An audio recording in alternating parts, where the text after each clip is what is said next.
J'ai bénéficié de l'hospitalité, de la générosité du peuple malien. J'ai rencontré des hommes et des femmes dignes et fiers, un peuple travailleur et ouvert.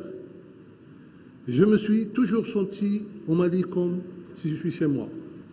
Le ministre de la Communication, porte-parole du gouvernement, a salué au nom des autorités maliennes l'ensemble du personnel de la Sotelma Malitel avec à sa tête le directeur général sortant qui a augmenté le chiffre d'affaires de 70 en 2009 à 143 milliards de francs CFA en 2012.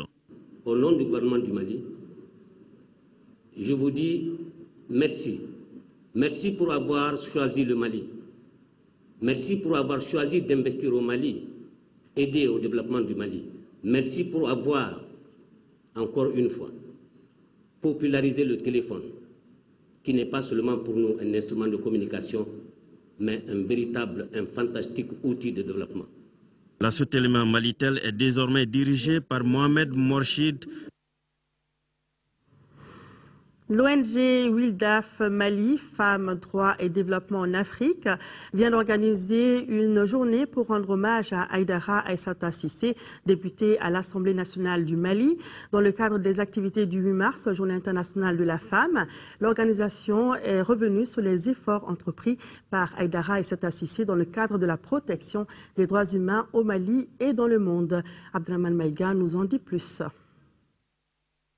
Offrir un cadre d'échange et de dialogue sur Mme Haïdara Aïssata Cissé et son parcours dans la promotion et la protection des droits humains dans le monde en général et singulièrement au Mali, afin qu'elle serve d'exemple à la nouvelle génération. Voilà entre autres objectifs visés par cette journée initiée par l'ONG Wildaf Mali. Journée qui s'inscrit dans le cadre des activités commémoratives du 8 mars, Journée internationale de la femme. Cette rencontre a été marquée par un certain nombre de sujets, notamment des témoignages et la projection d'un film qui retrace la vie de l'honorable Haïdara Aïssata Cissé. Chacune de ses apparitions ou interventions nous édifiait davantage sur son courage, son intelligence, sa force de caractère, l'amour qu'elle a pour le Mali et le respect pour son Bourem natal. Le peuple malien a éprouvé une joie immense et une grande fierté en suivant les débats houleux qu'elle animait tout en restant ferme, sans rudesse et tolérante sans faiblesse. Voilà ce que nous appelons être utile.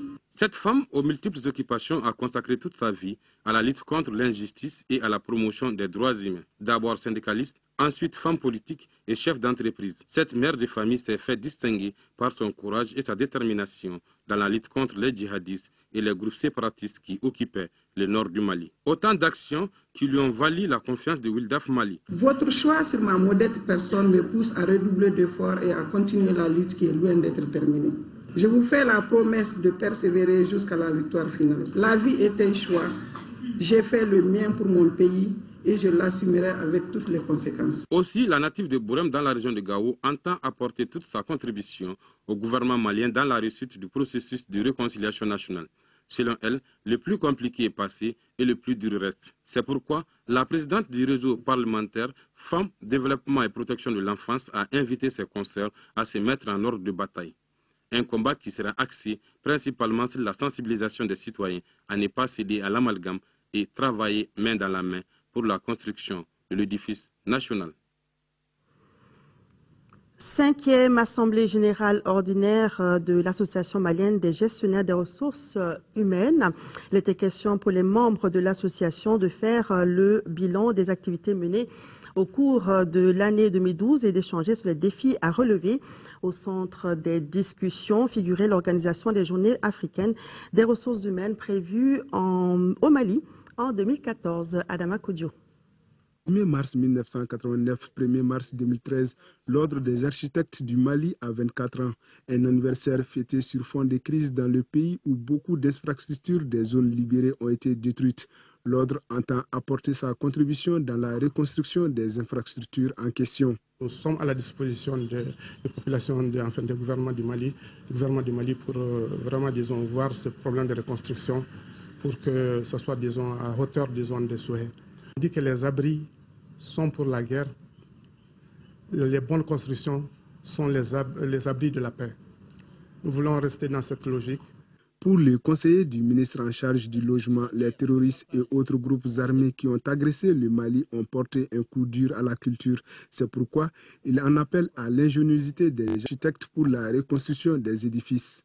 Nous devons veiller à ce que l'architecture, à savoir le bâti et l'organisation spatiale de chaque établissement humain touché, puisse rendre l'image de la culture locale en harmonie avec les orientations résultant de l'appartenance à un État moderne.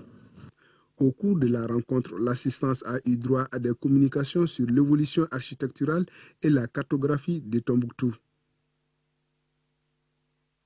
Voilà, c'était bien le reportage de Adama Kodjo, mais ça concernait plutôt les 24 ans de l'ordre des architectes du Mali qui se sont donc engagés à rénover ou reconstruire les infrastructures détruites par les terroristes dans les régions du Nord. Ils étaient donc face à la presse.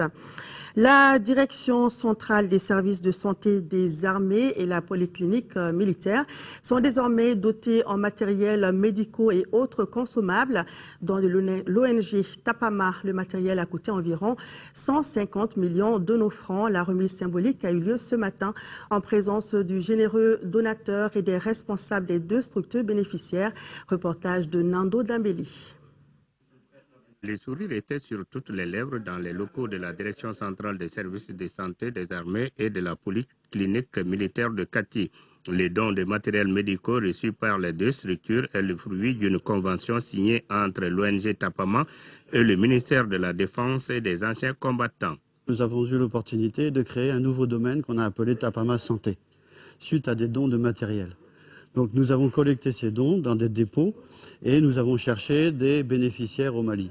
Nous avons pu à ce moment-là mettre en place cette convention dont faisait état tout à l'heure le colonel entre la DCSSA et Tapama. Ce qui fait que maintenant, tout ce que nous collectons comme matériel de santé dans la région en France où nous sommes, c'est-à-dire la baie du Mont-Saint-Michel, tout est remis systématiquement à la DCSSA. Pour les bénéficiaires, ce don est arrivé à point nommé. Ce geste est vraiment noble et nous en sommes très très heureux. Toutes les villes libérées au nord ont eu leur infirmerie de garnison et autres détruites et totalement réduites en ruines. Donc il nous faudra les équiper au fur et à mesure. Cela va beaucoup améliorer la prise en charge de nos malades parce que vous savez que nous avons des moyens très limités. Et les ressources que nous avons déjà, nous évertuons à payer surtout des médicaments. Donc si nous avons un partenaire qui nous donne surtout du matériel, ce serait un apport vraiment positif. Faisant plusieurs mètres cubes, le matériel comporte des lits d'hospitalisation et d'opération, des tricycles, des matelas, des blouses pour chirurgiens et bien d'autres consommables. Facilité par l'engagement personnel du ministre de la Défense et des anciens combattants, ces dons ouvrent la voie vers l'acquisition d'une meilleure logistique dont les structures ont tant besoin. 62 millions de francs CFA, c'est la valeur de l'assistance alimentaire que vient d'apporter l'ONG nationale Groupe Solidarité Sahel à 4000 ménages de la commune rurale de Diabali, un don rendu possible grâce à l'ONG internationale Agro Action Allemande. Reportage de Cheikh Oumar Diallo. Le préfet du cercle a sollicité et obtenu de l'ONG nationale Groupe Solidarité Sahel une assistance alimentaire que son partenaire Agro-Action Allemande a financée pour 62 millions de francs CFA. Il s'agit de 100 tonnes de riz, 20 tonnes de niébé, 10 tonnes de muselas et 4000 litres d'huile. Ces vivres sont destinés à 4000 ménages identifiés selon des critères dans 9 villages de la commune rurale de Diabali. Le geste a été fortement apprécié par le maire de la commune Oumar Diakité, tant le besoin était pressant, dit-il dans son intervention. Intervenant successivement à la suite du maire, le directeur exécutif de l'ONG Ousmane Bari et le coordinateur national du projet Tcherno Diallo se sont réjouis de la promptitude avec laquelle leur partenaire financier allemand a pris en charge cette assistance alimentaire destinée à la population de Diabali en détresse. Quant au préfet du cercle, Seydou Traoré, qui présidait cette cérémonie de lancement, il a rassuré les responsables de l'ONG que seuls ces ménages bénéficieront de cette assistance alimentaire. Les unités de formation et d'appui aux entreprises ont formé plus d'1 millier de personnes en 2012 dans divers domaines. Des formations qui visent à améliorer les compétences des bénéficiaires dans leur secteur respectif. C'est ce qui ressort des travaux de la 9e session du conseil d'administration de la structure tenue ce matin. Autre information que l'on peut retenir de cette session, c'est que la crise de 2012 a sérieusement affecté les unités de formation et d'appui aux entreprises qui ont été confrontées à des problèmes de trésorerie. Le reportage de Mohamed Diarra. Les unités de formation et d'appui aux entreprises UFAE n'ont pas résisté aux effets de la crise qui a secoué le Mali en 2012. Conséquence, elles ont connu de sérieux problèmes de trésorerie. Certains d'entre nous ont effectué, si vous voulez, des prestations pour lesquelles elles ont du mal si vous voulez, à être payées. Et en raison de la crise également, le marché se rétrécit. Malgré cette situation, les UFAE ont formé des milliers de personnes dans des domaines divers. Le but est de leur permettre de répondre aux exigences du marché. Le réseau des UFAE a formé 561 agents du secteur productif moderne, 110 maîtres artisans, 22 maîtres d'apprentissage, 135 jeunes dans divers métiers dont 60 déplacés du Nord, 107 apprentis dans le cadre de l'apprentissage dual. Un élan que les responsables entendent maintenir cette année. Pour y parvenir, l'enveloppe budgétaire des UFAE connaîtra une légère hausse par rapport à 2012. Il passe de 250 à 300 millions de francs CFA. Au cours de cette année 2013, les missions traditionnelles de formation des acteurs du secteur moderne, de l'artisanat et du secteur rural constitueront l'essentiel des activités des UFAE. Au cours de cette session, les administrateurs ont procédé à l'adoption du procès verbal de la 8e session. Ils ont aussi présenté les rapports d'activité des 3 UFAE. 17e session du conseil d'administration de l'Office malien du tourisme et de l'hôtellerie, un conseil d'administration qui intervient à une période où le tourisme traverse une période critique. Néanmoins, les administrateurs promettent de remettre la machine touristique sur les rails. C'est ce que nous dit Alou-Séné Touré. L'espoir de relancer le secteur touristique avec le début de la libération des territoires occupés n'a pas fait oublier l'incidence négative de la crise sur le tourisme. En attendant, l'heure était la diversification. Ce sont des produits qui existent, mais il faut mieux les faire connaître. Il y a d'abord la zone de Sibi, le Mandé. Sibi, Bankoumana, Kangaba et l'autre zone qu'il faut faire connaître. Il y a la zone de Wolesebougou, le Djitoumou, le Baninko qu'il faut faire connaître. Il y a aussi au niveau de Kouloukoro. Il y a la zone de Kaï, il y a la zone de Sikasso avec les sud de Wuruni et Missirikoro. C'est tout le reste du Mali, le sud, l'ouest et le centre qu'il faut faire connaître, contrairement à la zone qui était la plus visitée, qui est le triangle. Mopti, Djéné, Pays Dogon avec l'antenne, la satellite de Tombouctou.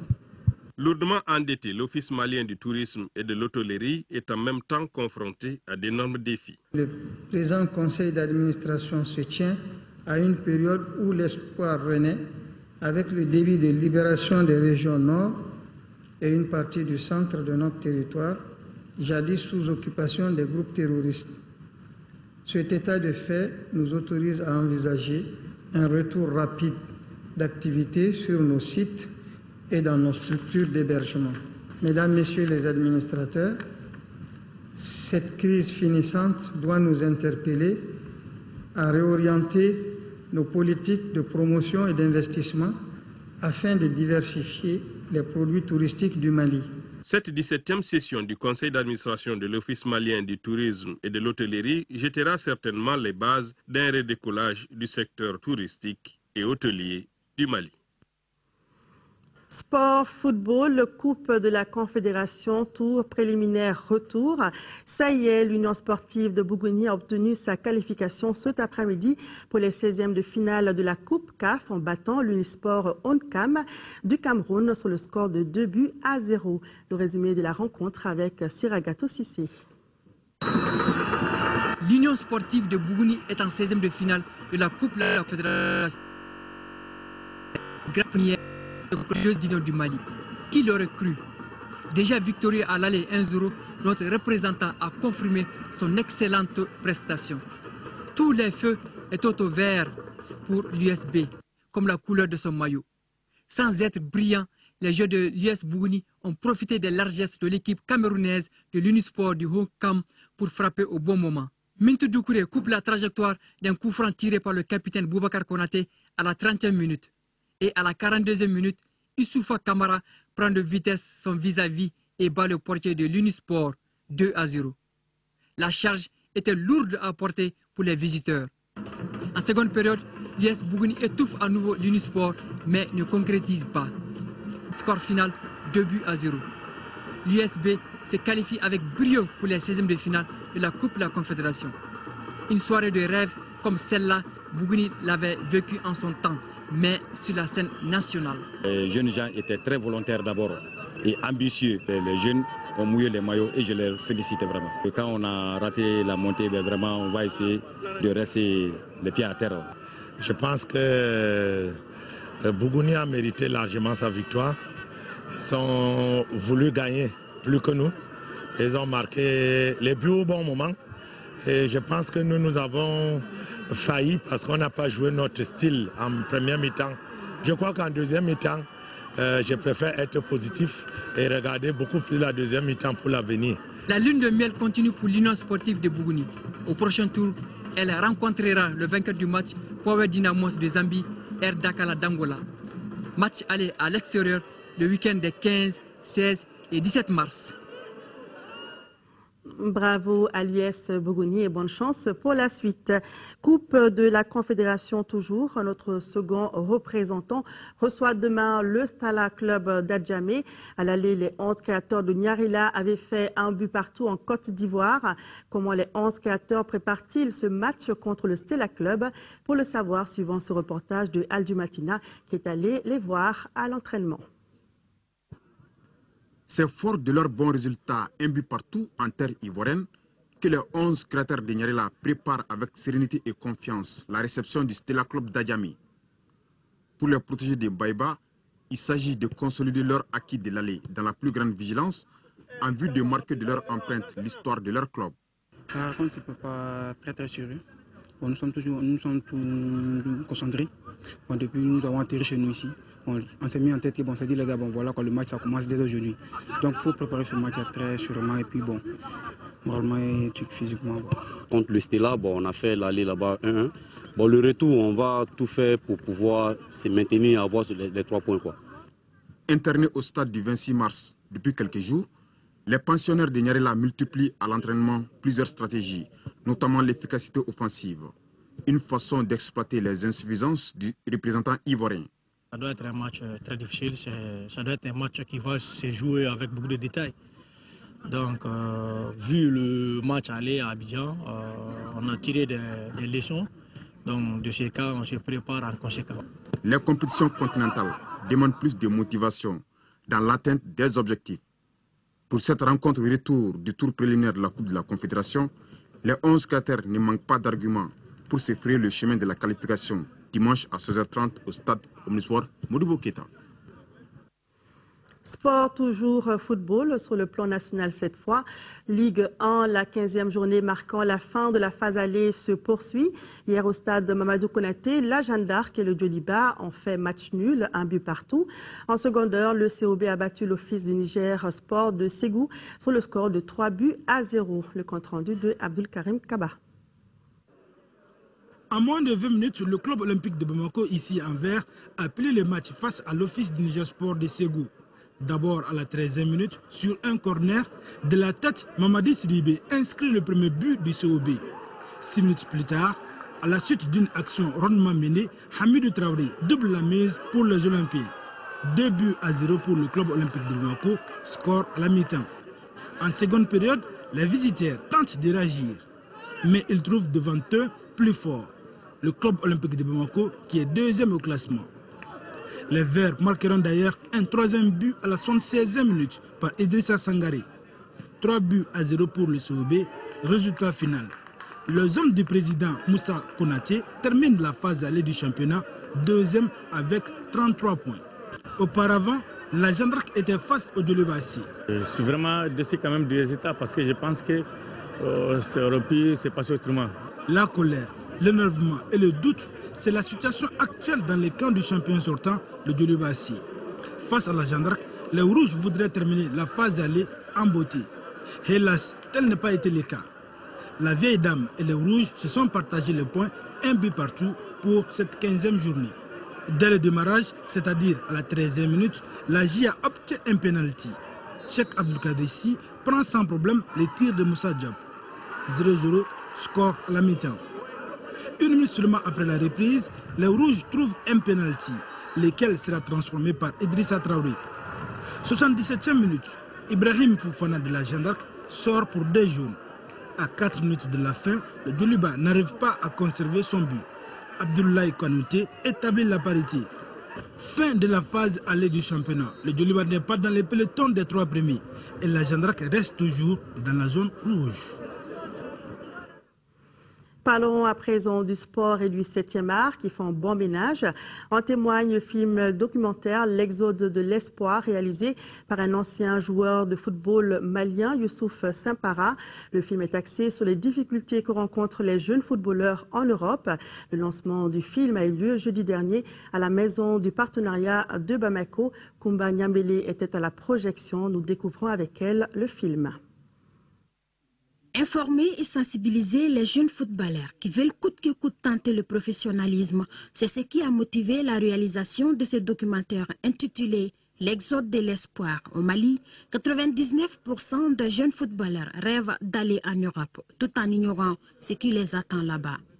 L'exemple le plus près de moi est Demba. La situation personnelle était préoccupante, puisqu'il est arrivé, il n'avait pas de papier. Je me suis, moi, rapproché d'une association sur Massy pour voir comment ça se passait, pour essayer de le régulariser. Soumis la solution de le marier. et j'ai l'administration qui m'ont dit de le marier. C'était la solution la plus rapide. Ce documentaire est réalisé par la cellule des expatriés et consultants du football malien grâce à Youssouf Sampara, ancien joueur de foot, est le fruit d'un constat. Puisque de 2006 à nos jours, plus de 390 jeunes footballeurs se sont retrouvés en Europe dans la clandestinité. Différentes problématiques étaient soulevées dans ce film, donc à commencer par la cause de cette immigration des jeunes. Donc on a passé toutes les phases, donc du départ jusqu'à la cause réelle. Donc la leçon qu'il faut retenir tout simplement, c'est dire encore, répéter encore à la jeunesse qui rêve d'aller faire une carrière professionnelle en Europe que ce n'est pas quelque chose de facile. C'est un documentaire très intéressant, très émouvant, qui fait ressortir tous les aléas, tous les risques auxquels s'exposent les jeunes footballeurs. Exode de l'espoir, axé sur les difficultés que rencontrent les jeunes footballeurs maliens en Europe, dure 1h15. Et toujours dans le monde du 7e art, tout à l'heure, le 23e FESPACO a fermé ses portes. Les Talons d'Or Yenega est revenu au réalisateur sénégalais Alain Gomis pour son film Tei, qui signifie en français aujourd'hui. Bravo au Sénégal qui remporte pour la première fois le trophée d'or du FESPACO. Nous reviendrons sur les différents prix avec notre envoyé spécial Modibo Soirée dans nos prochaines éditions. Cette nouvelle met fin à ce journal. Merci de l'avoir suivi. Pour le revoir, je vous invite sur le site www.ortm.ml. Vous y retrouverez également toutes nos émissions.